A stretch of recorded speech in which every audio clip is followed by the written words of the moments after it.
A big hello to everyone.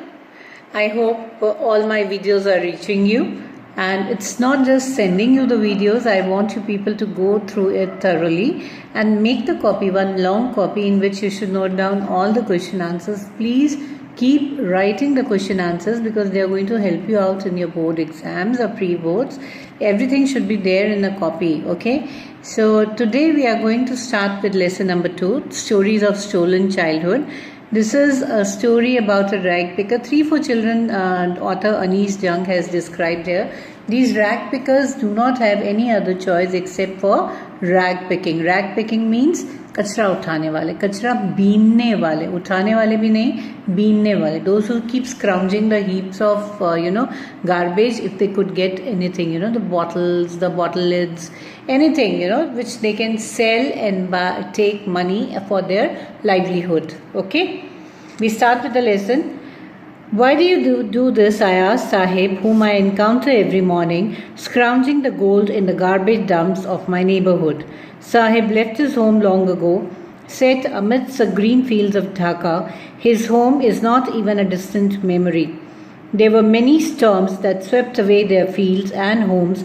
His mother tells him that's why they left looking for gold in the big city where he now lives. Now, this is the incident story about a small boy, Sahib. They've come from Dhaka because their house was swept away in a storm. So these people did not have anything because they were very poor, living in the conditions of poverty. They came to Delhi in Simapuri. Simapuri is a suburban area of Delhi where all these people who are below poverty line, they live. Okay. So the mother told him about everything, that this thing happened with us people. So that is why we have to leave the house. So every morning the author, whenever she went out, Anees Jung, she saw this little boy Sahib scrounging in the heaps of dumps where he must have got something a day, and he thought that every day he will get something or other. So she used to see him scrounging the heaps of garbage. Okay. I have nothing else to do, he mutters, looking away. He says, I don't have anything. She says, why do you do this? He says, I don't have anything else. There was no choice except for rag picking. Okay. Go to school, I say glibly, realizing immediately how hollow the advice must sound. The author knew that whether I'm giving him advice to go to the school, but it is going to sound very hollow because this is not going to happen.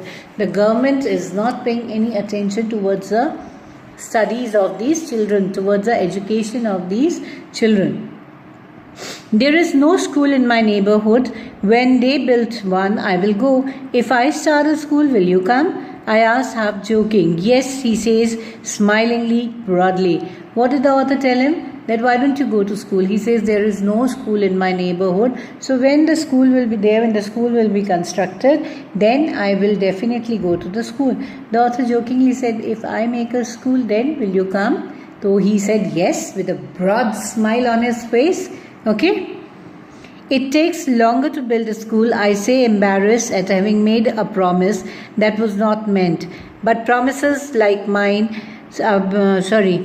abound in every corner of his bleak world. The world is very bleak, foggy, where nothing is sure that what is going to happen with him. She said, she thinks that I have made the promise with him, but I also know that these promises cannot be fulfilled, right? After months of knowing him, I ask him his name. Sahib-e-Alam, he announces. He does not know what it means. If he knew its meaning, Lord of the universe, he would have hard time believing it. Unaware of what his name represents, he roams the streets with his friends, an army of barefoot boys who appear like the morning birds and disappear at noon. Over the months, I have come to recognize each one of them. Now the author says that you cannot believe what his full name was. It was Sahib-e-Alam. And what does Sahib-e-Alam means? Lord of universe. Okay.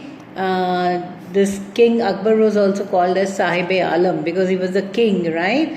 And this boy, his full name was Sahib-e-Alam. In short, people used to call him Sahib. So every day he used to walk barefoot, nange pav, with his friends. And the author says that over the time, as the time passed, I started recognizing all his friends. Okay. Why aren't you wearing chappals? I asked one. My mother did not bring them down from the shelf, he answers simply. She asked one of the boy, why don't you wear the chappal when you people are out? And very innocent way he says, my mother doesn't bring out the chappal down from the shelf. She must have kept it somewhere up so that when they go out somewhere, they have the chappal to wear. But every day the chappal was not worn by the children. Even if she did, he will throw them off, adds another who is wearing shoes that do not match. The other boy who was wearing the shoes but they were not matching with each other. There was one other shoe, one other color shoe, right? So he says even if he wears the chappal, he will throw it out, okay? He won't even bother for that. When I comment on it, he shuffles his feet and says nothing. I want shoes, says the third boy. There was a third boy also there in the group, and what did he tell the author? That I need shoes. I also want to wear the shoes. Now the condition was so bad, these people could not afford all these things, okay?